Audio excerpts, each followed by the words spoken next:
This is the best paid job of my entire miserable life. Which terrifies me, because when the pay is that high, the target is usually impossible to kill.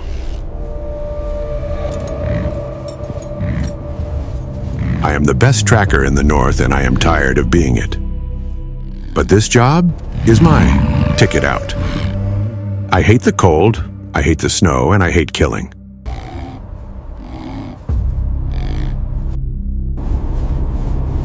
Although the contract has a strange clause. Bring her alive and unmarked. I wonder what kind of monstrosity requires being preserved intact. I suspect it is another of the Lord's perversions. And think others.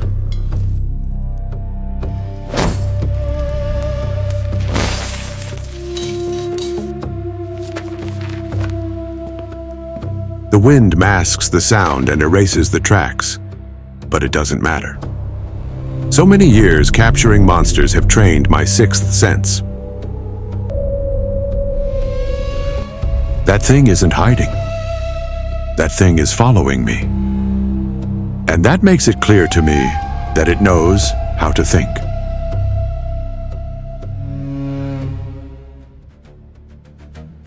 I pretend to adjust the rhinoceros's girth, but I look for the reflection in my knife. And there she is, crouched on a bone arch, ready to pounce. Gotcha.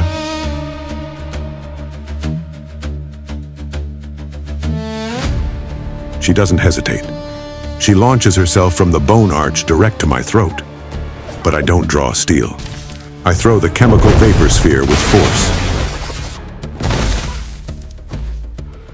Her own senses betray her. She falls into the snow, blind and choking.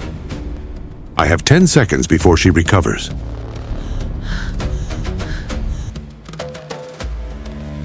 Reinforced rope, tension knots, nothing that cuts the skin. When she regains her sight, it is too late. She is loaded onto the beast.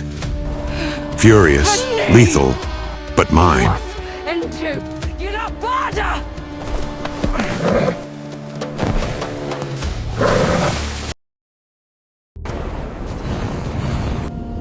We leave behind the graveyard of giants. The silence returns to the mountain, only broken by the crunch of snow under my mount's hooves. The adrenaline of combat dissipates, and now begins the real work, the transport. This creature won't stop complaining in a language mixed between grunts and sounds that I don't understand at all. But what is very clear to me is that she is not wishing me anything good.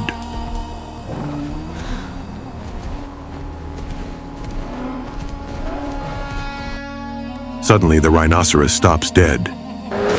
The 3-ton beast starts shaking its head with violence, snorting, backing away towards the precipice.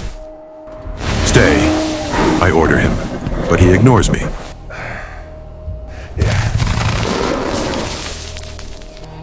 Stop! I tense up. A fall here would kill us both, and goodbye to my retirement. I stop the march and check the front legs. Ice in the hoof? A muscle tear? Nothing. The animal is healthy, but his eyes are white with panic.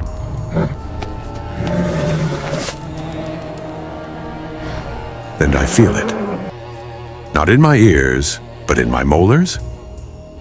A constant, grave, deep vibration. I look towards the rump. She is still a Tata, motionless. She doesn't look at me, but the muscles of her neck are tense. She is emitting an infrasound, a predator's vibrato, designed to paralyze herbivores. She is trying to make my own mount throw us off the cliff. Suicidal, but brilliant. I don't gag her. I need her to breathe well after the gas. Instead, I take out some wood plugs and plug the rhinoceros's ears.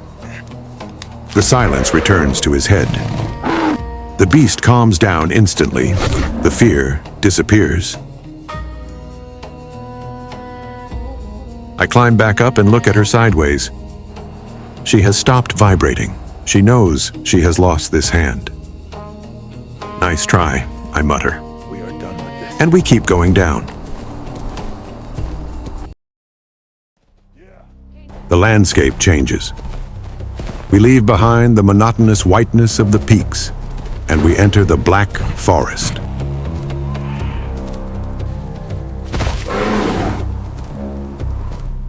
Petrified prehistoric trees, coal and volcanic rock breaking through the snow. A dark labyrinth.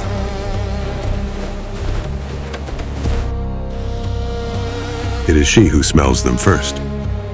She stops vibrating and begins to emit a low, guttural growl.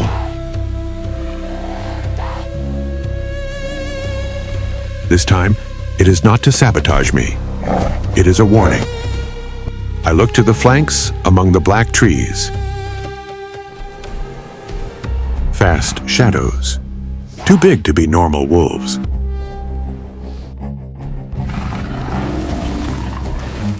They are woolly beasts of the ancient era, grotesque, with jaws capable of snapping femurs.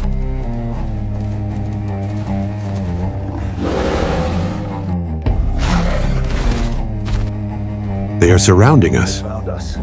a whole pack.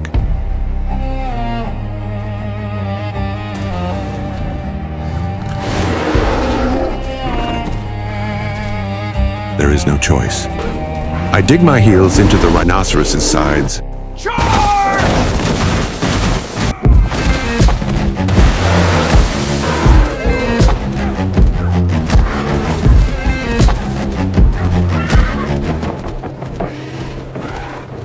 The 3-ton beast goes from a walk to a stampede gallop, breaking young trees in its path.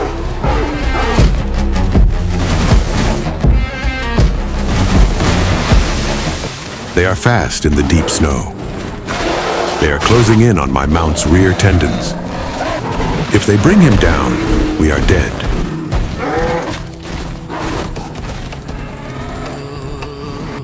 I pull another sphere from my belt, sulfur and flash, and throw it back. The explosion blinds the pack leaders.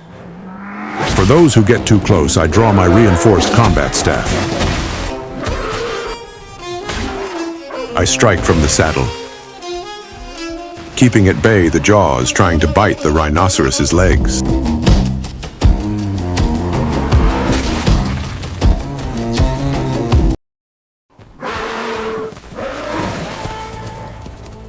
The forest ends abruptly. Another cliff. I brake at the last second. The snow falls into the void. I look back. The pack has cornered us against the edge. There are too many. They are too fierce. I look down. The void. Hundreds of meters. It's madness.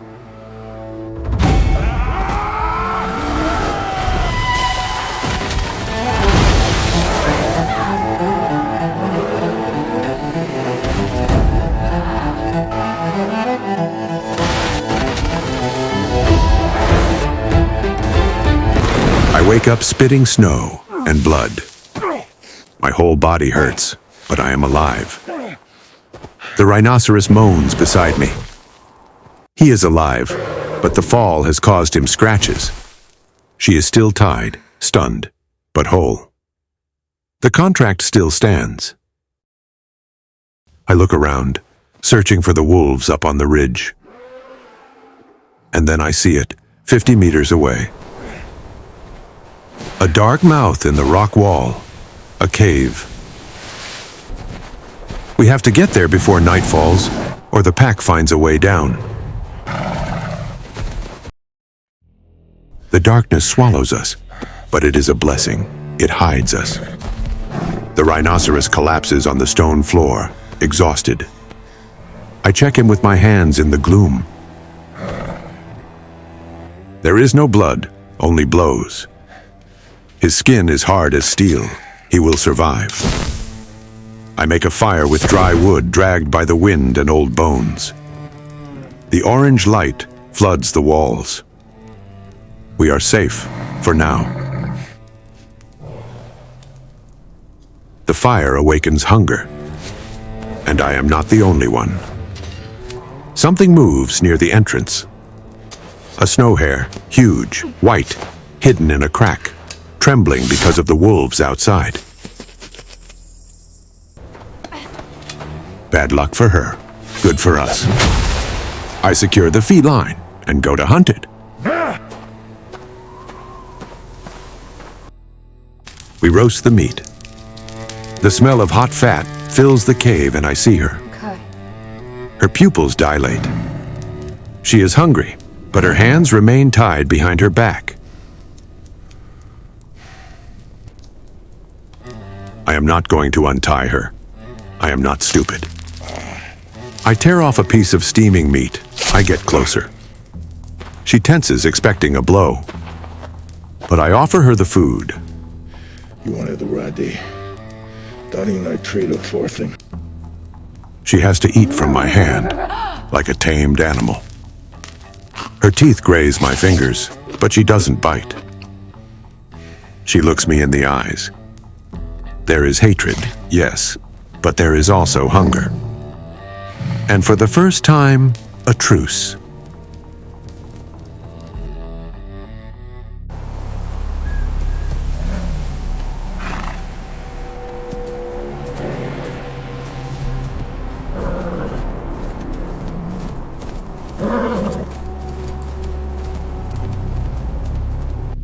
I don't sleep. I never sleep the first night with a catch. It is the rule that has kept me alive more than any weapon. I check the bindings, firm knots, rope without rubbing on the skin. Unmarked. Every chafe costs me coins.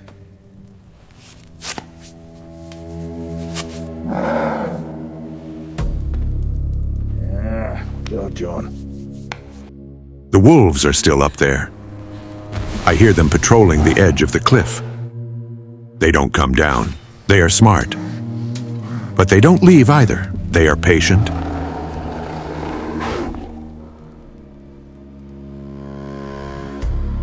The rhinoceros snores against the back wall. His armored skin rises and falls like an old bellows. Tomorrow he will need water and grain, or he won't make it to the next stretch. My eyes return to her. She sleeps, or pretends. She has scars, one on the shoulder, long, thick, made with a weapon.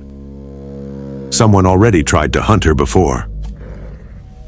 And now, I have doubts that she is a monster. I know what they are like. I have hunted them. The blind serpent of the Kaw River. 6 meters of muscle and venom. The ape of the Ord Caves. He ripped my partner's head off before I threw the net on him.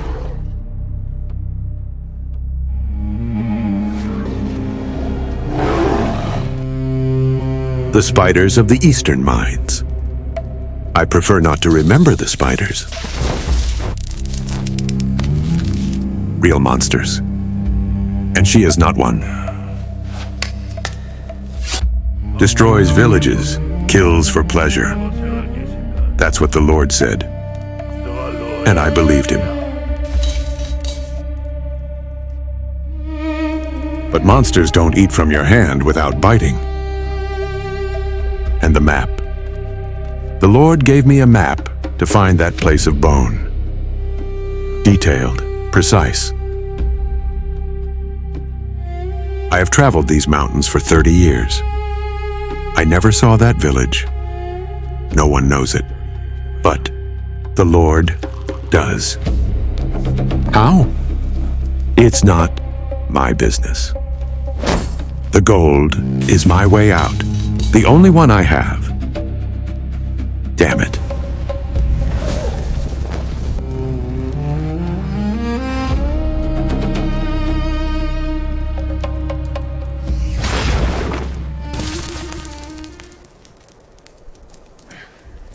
first gray of dawn filters through the mouth of the cave. I load the feline onto the rhinoceros, and we leave the cave. She doesn't struggle. She looks at me with those eyes that are no longer just hatred. I don't like it. Hatred is predictable. The other thing isn't. We go down towards the valley. The rhinoceros limps on the left side, but holds on. Noble animal. I owe him an easy life when this is over. If it ever is. And then I see them. Tracks, fresh, big, with claw marks. They are from something domesticated. Something mounted. Direction, north, going up towards the mountain where I hunted her. And then I understand. And I laugh. A dry laugh without humor. Of course, a man who collects chained beasts with gold collars doesn't bet his trophy on a single hunting dog.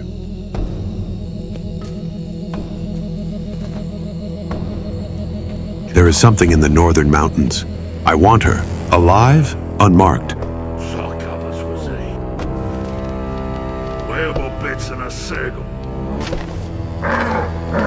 Another hunter. She smells him before I do. The wind brings something.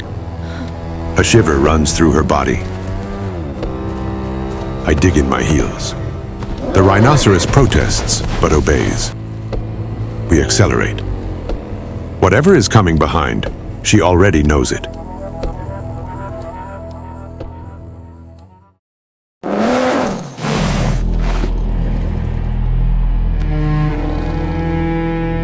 The hyena enters first. It advances with its snout glued to the ground, drooling, reading every scent like a story. Its rider lets it be. He is in no hurry. He doesn't get off. He doesn't need to. He observes from the saddle, motionless, with the patience of someone who has tracked worse things. Signs of struggle, disturbed snow, traces of chemical vapor. Here it was, here she was hunted. But it wasn't him. He arrived late. He pulls the reins. The hyena turns south. It starts to go down. He is in no hurry. Tired prey leave easy tracks. Without food, without grain for the beast, without blankets, we won't reach any south. We need a village. And what you need, in the north, always has a price. I see it at the bottom of the valley. Black smoke, low roofs, palisades of wood and bone. A border settlement. Tough people who trade in furs and ask no questions. Or so I hope. But I can't go in with her like that.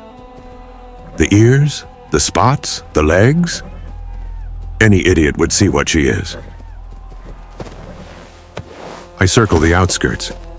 Behind a cabin there is a clothesline with heavy clothes drying. A thick tunic with a hood. High, rough leather boots. Enough.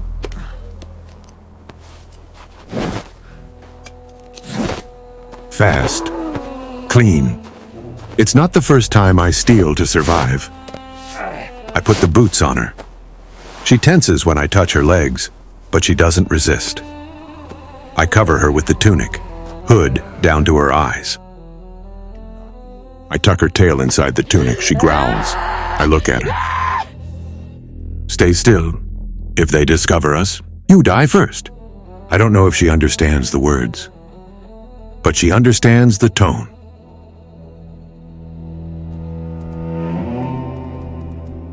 We enter. People stare. Of course they stare.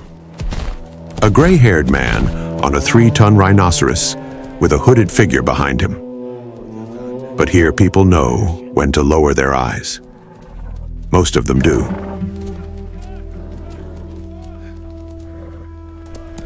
I find the storehouse. Dark stone facade, furs hanging at the entrance, a sign carved in bone. I tie the rhinoceros to the post outside. I look at her.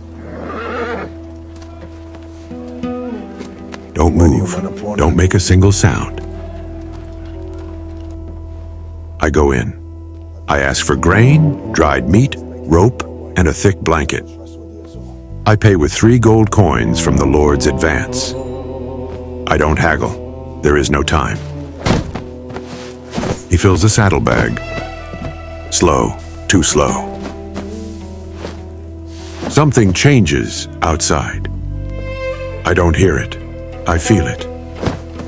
That silence that falls when people stop moving and start looking. Outside, next to the rhinoceros, a fur trader is crouched down, looking at something. The tunic has moved. The tail peeks out, spotted, unmistakable.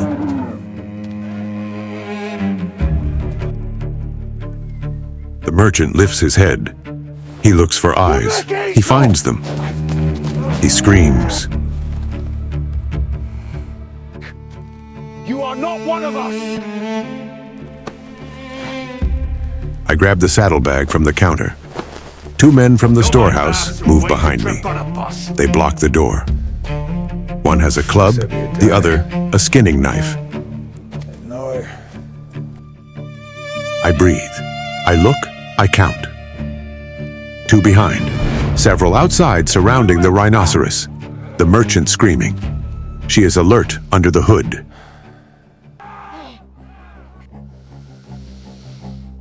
The first one attacks with everything. Error.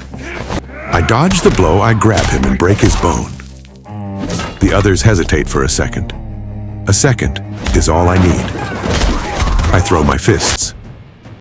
They collapse. I get out.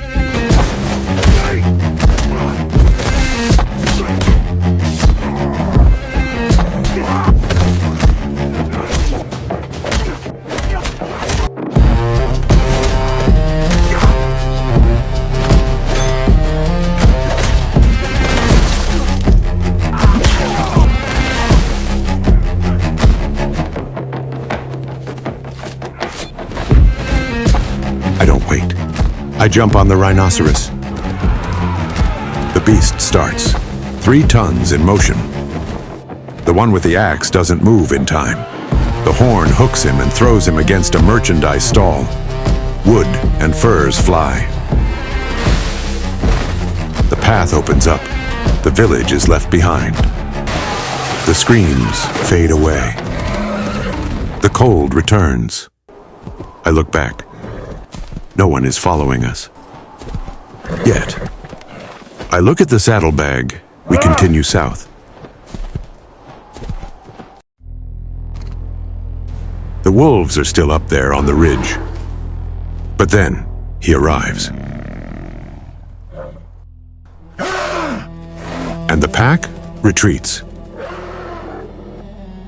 The kings of winter leave with their tails between their legs.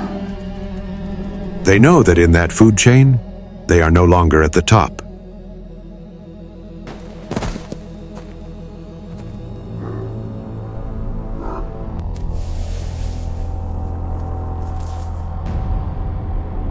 Cold embers, hair bones, rope marks in the dust. They slept here. He sits, eats, slowly. He is in no hurry. The path cuts off abruptly. The safe rock ends and begins the skeleton. A natural bridge formed by the ribs of a titan dead eons ago. It is covered in black ice, slippery as oil. And I ride a 3-ton beast. It's madness. But looking back is seeing the smoke from the village. There is no choice. We move forward. The first step resonates like a gunshot.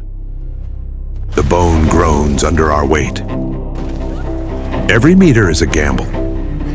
If the ice gives way, if the beast slips, the fall is eternal. She makes the mistake of looking down. She sees the mist. She sees death. I feel a jolt on my back. She tries to hold on by instinct, but the ropes prevent her. Watch out!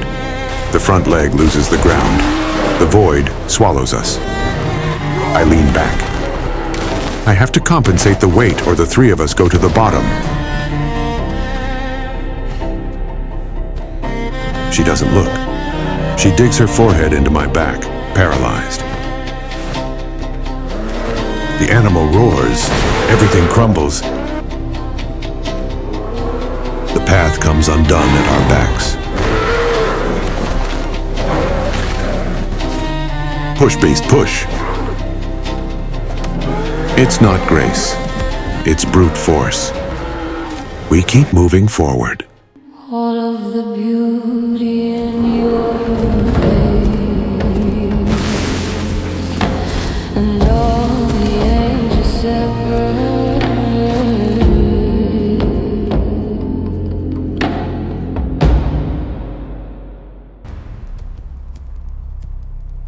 Meanwhile, he arrives at the village in our footsteps.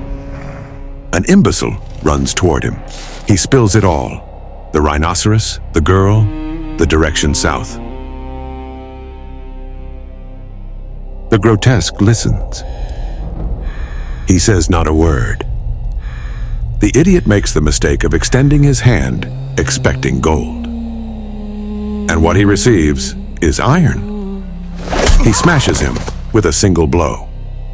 The information cost him nothing. Sleep betrays me. My body gives way to one side. I lose the stirrup. I fall. The hit against the ground is dry. The snow muffles the sound, but not the shame. I look up. I expect the blow. I expect the escape. But she is there. Sitting on the rhinoceros, we continue the march. It is not a mountain. It is a skull. The rest of the skeleton must be under kilometers of ice, but the head emerges like a monument to a forgotten era. A titan that died here when the world was young. I let myself fall from the rhinoceros. My knees give way upon touching the frozen stone ground. I need heat, or I will not see the dawn. My body no longer responds.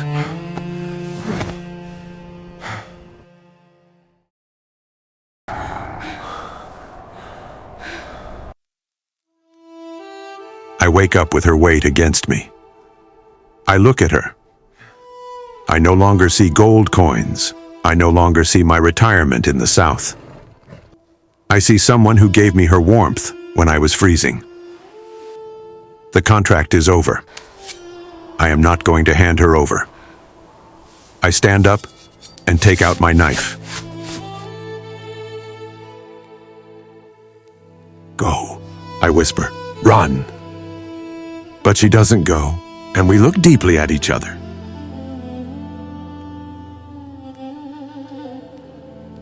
I am so focused on saving her that I forget the first rule.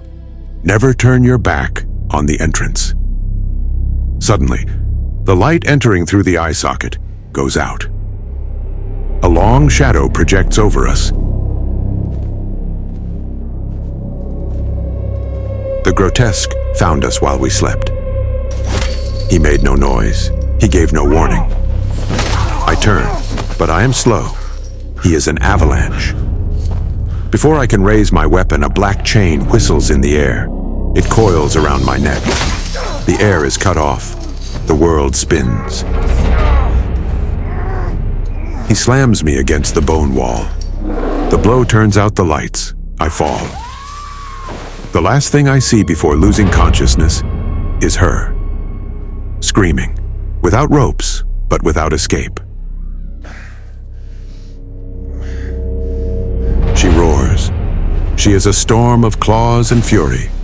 She launches herself against the grotesque. She is fast. She is lethal. But he doesn't fight. He plays. The grotesque takes a sphere from his belt. I recognize it. It is my technique. It is my sin. Just like when I hunted her. I try to get up. I scream. I lunge at him with my knife, but I am a broken man against a machine. He hits me 1, 2, 3 times. Then a rumble. The rhinoceros, my old friend. The grotesque doesn't move away. He pulls a black spear from his back, waits for the last second, and drives it into his heart. The grotesque loads the unconscious feline onto his hyena. He mounts. He smiles under the mask. He knows that winter is crueler than steel. He leaves me to suffer. My hand reaches out. I tremble, but I grab hold. I crawl towards my mount. I reach his head. I put my forehead against his cold skin. And I cry. I am no longer a tracker. I no longer seek money. I look towards the south, towards the storm, towards where he took her. I am going to kill him. I am going to kill them all. You decide the second part. I promise not to take more than a week to bring it, but I have to be sure you want it. So please, ask for it in the comments and show it with your likes. Thanks for your support.